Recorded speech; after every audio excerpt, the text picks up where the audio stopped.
Hello, আসসালামু আলাইকুম viewers.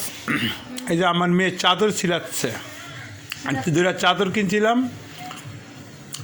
600 টাকা দিয়ে, দুইটা বালিশের কভার সহ।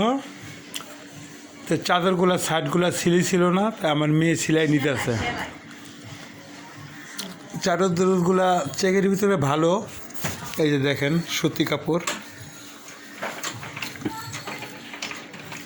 আমার মেয়ে সিলাইতেছে, আমার মেয়ের জন্য সবাই দোয়া করবেন।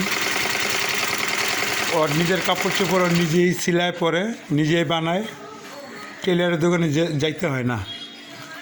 ওর কাপড়গুলো ও নিজেই বানায়, ওর আম্মার কাপড়গুলো ও নিজেই বানায়।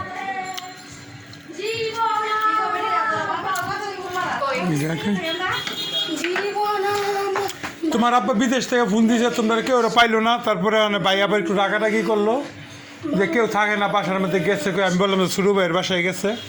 তোমার আম্মু আইছে? তোমার আম্মার ক্লাসে ডাক্তার নিয়ে আসো, মানে ভাই রাগ করবো। কাপড় চোপড় খুলে নাই, কোনো কিছু খুলে নাই, গিয়ে আগে ফোন দিয়েছে তোমরা।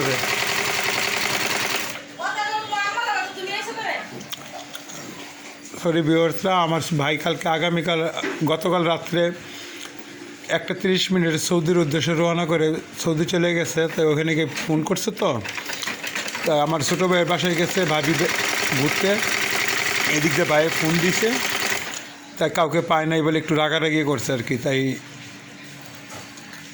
আমি একটু মধ্যে থেকে কথা বলে নিলাম, সরি। এই যে আমার মেয়ে সিলাইতেছে, দেখেন।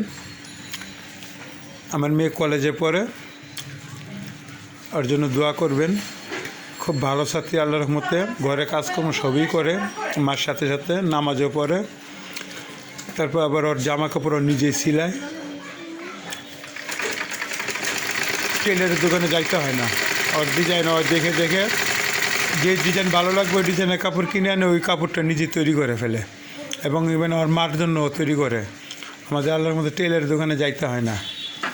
আমার মেয়ে সব কাপড় চোপড় বানায় ঘরে বসে বসে। ওর জেঠির কাছ থেকে শিখছে, ওর জেঠিমা শিখাই দিছে, এখন আমার মেয়ে ঘরেই বানায়। সবাই ভালো থাকবেন, সুস্থ থাকবেন, আর আমার চ্যানেলটা সাবস্ক্রাইব করবেন, লাইক দেবেন, শেয়ার করবেন। আল্লাহ হাফেজ।